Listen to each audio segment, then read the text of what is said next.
Hey dads, you ever get tired? You ever just stop and shake your head and say, what the heck am I doing? And why? You're not alone. You're in good company. Many of us have felt that way, and throughout history, people have felt that way.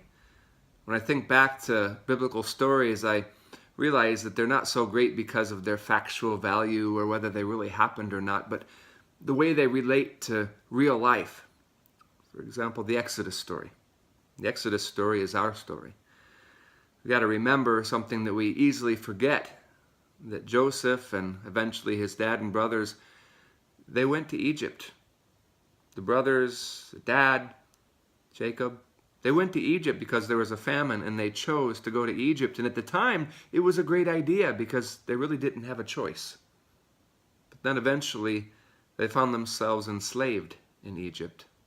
And it took 430 years before Moses would come along and take them out. But during that time, when they went out, they wandered in the desert. They wondered what they were going to do. They got tired of the food. They complained and they moaned. And eventually they decided it was better to go back to Egypt. At least they knew what they were going to find there. Yeah, it wasn't healthy. It wasn't good. But at least they knew it. Very few said, okay, let's press on to the promised land and find something different, something new, something good. Well, what's your Egypt? What's your desert? What's got you wandering around feeling like you should go back to the unhealthy things? What's got you racking your mind wondering why you're so tired and just spinning in circles there in your own personal desert? Maybe it's been for 40 years, maybe much more, maybe much less, but you can get to the promised land.